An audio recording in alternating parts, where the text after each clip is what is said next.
Concern and frustration among staff and parents today at Armstrong High School.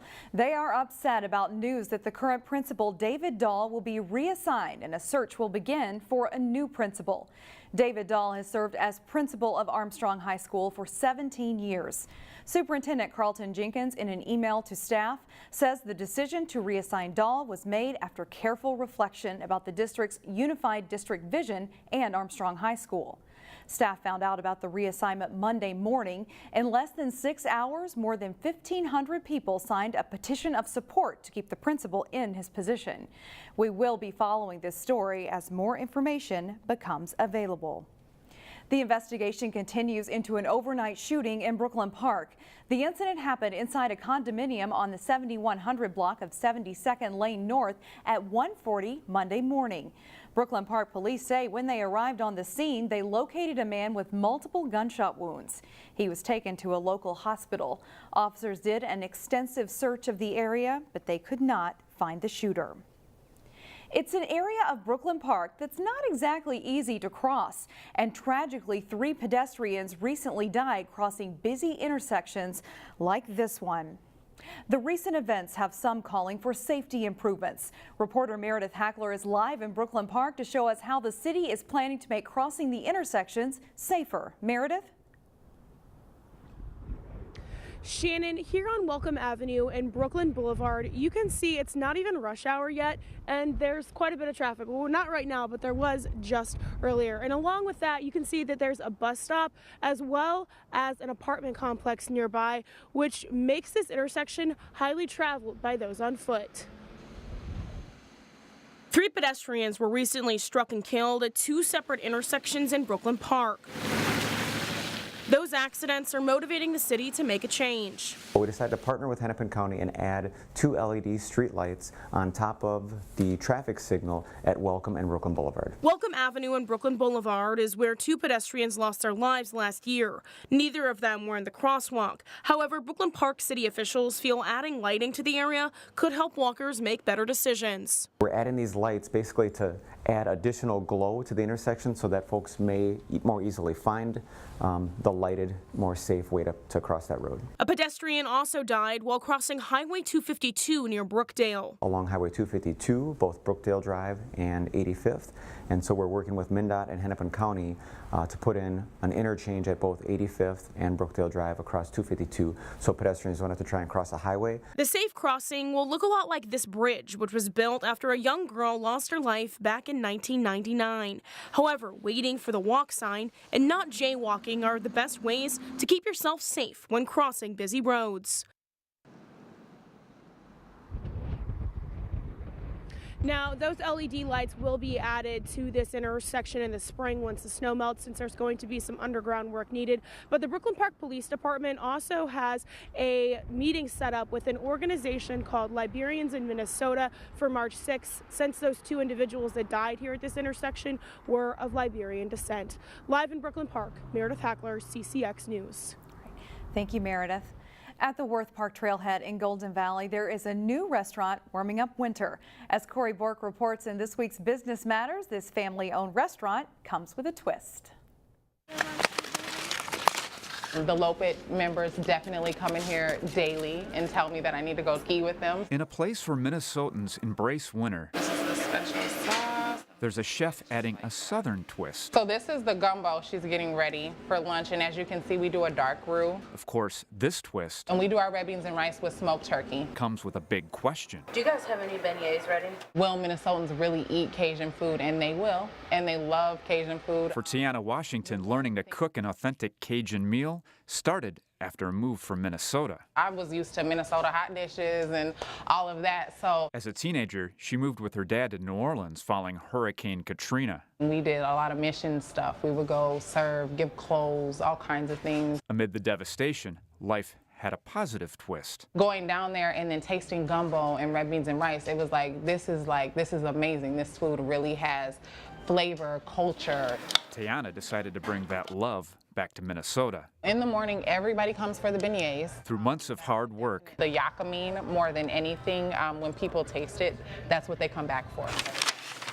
she literally helped build a restaurant from the ground up. My blood, sweat, and tears are in this grout. She even designed the logo, too. For the skiing and even, just the trees. For a place she poured so much of her heart into. I'm not here 7 days a week. I try to be, but, everybody needs at least one day off. Perhaps it's fitting Tiana's own flesh and blood works with her. I never had an idea that this was the area that she was going into, and so I'm so excited and so proud of her. Tiana's mom helps her daughter do what she loves most. I love the dishes that take a long time to make. Making dishes that require a lot of heart, but also something else. And the most flavor. Yep, and the most flavor. For Business Matters, Corey Bork, CCX News. Fat Tuesday celebrations take place all around the country on Tuesday. Cajun Twist will have its own Mardi Gras celebration on Saturday, March 16th. And we have details on our website, ccxmedia.org. A Brooklyn Park family received an unexpected surprise over the weekend. Well, you like it? No, I'm at a lot. Yes. Speechless. February's record snowfall took a toll on Brooklyn Park resident John 2 Austin. He doesn't own a snowblower, so after every major snowfall, he has to break out the shovel to clear his massive driveway, which his wife documented on Facebook. Park Center High School tennis coach Ya Yang is an old fraternity brother, and he and his other friends raised enough money to buy Austin a brand new snowblower. It required some assembly though, and Yang was kind enough to take care of that as well.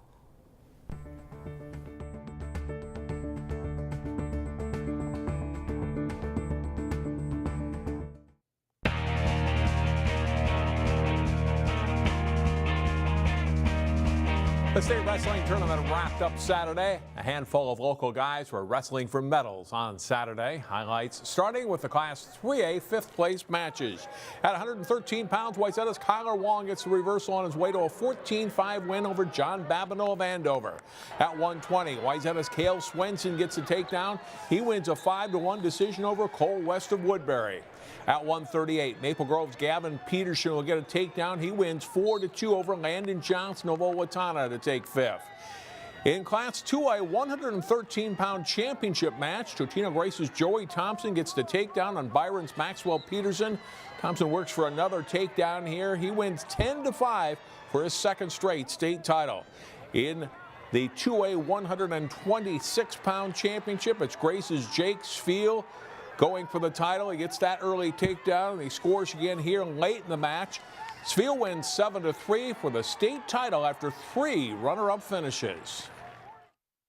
I didn't even really know what to do. I just started crying. I was just, all my hard work kind of finally paid off, and yeah, I just didn't really know what I was thinking. I just doing it. I didn't think anything. I was just all my emotions overwhelmed me, and I just kind of, what you saw is what I was feeling. So I wasn't really nervous. I mean, a little bit nervous, but I was excited. I was excited to be on the mat, wrestle another state champ, and go scrap at it.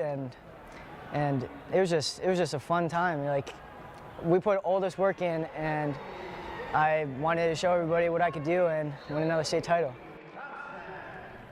In boys swimming and diving, several local athletes qualified for state in Class AA. Highlights from the AA finals Saturday night. Wayzata's 200-yard medley relay team of Sam Kennedy, Nick Kale, Casey Stowe, and anchor Bo Brinkman win in a time of 1 minute 30.03 seconds. In the 100 butterfly, it's Andrew Trepanier of Lakeville North taking first in 48.49 seconds. Kennedy of Wayzata is fifth. Kelby Lodine of Maple Grove finishes seventh. 100 backstroke, it's Wayzata's Casey Stowe winning. 48.45 seconds his winning time. His teammate Sam Kennedy in second. Great night for the Trojans in the pool. 100 breaststroke, Hayden Zhang of St. Louis Park wins. He sets a new state record with a time of 53.86 seconds. He is pretty fired up about that. Nick Kale of Wayzata second, Modine of Maple Grove fourth. Edina has a lot of talent, and the Hornets cap the meet by winning the 400-yard free relay. They win state. Wayzata finishes third in Class AA, and here's what 2 Trojan seniors had to say afterwards. I don't have words for it. I'm ecstatic with that time. That's what my goal the whole season, and I'm really glad to be up there with my teammate Sam. So that was great. It was fantastic. I've been waiting for this moment my entire life. Guys, how's it feel? Feels great. In Class A, it's another state title for the Breck Blake team. The Bear Stangs take their third straight state title, finishing well ahead of runner-up Northfield. Breck Blake's 200-yard medley relay team set a new Class A state meet record. Benilde St. Margaret's, the other local team earning points in Class A, placed 14th. Now to girls basketball, where section champions will be crowned later this week. In Section 6-4A, third seed Armstrong met second seed Wayzata in the semifinals. Masinga Matunda rebounds the miss and heads up court. Great bounce pass to Carly Kershaw, who scores, and it's 4-0 Falcons. Lydia Hay, next lob pass into Callie Tyson. She scores in the low post for 2 of her 19 points. And Wayzata's up 1. Trojans junior Annika Stewart connects from the wing for 3. Wayzata opens up a 7-point lead. Mara Braun finds Jenna Johnson the paint. It's 2 more for Wayzata. Johnson with 22 points in the game, and the Trojans lead by 11 at halftime. Wayzata wins 67-42. They move into the Section 6 final and will play top seed Hopkins for the title Thursday night. That's all for sports. More news after this.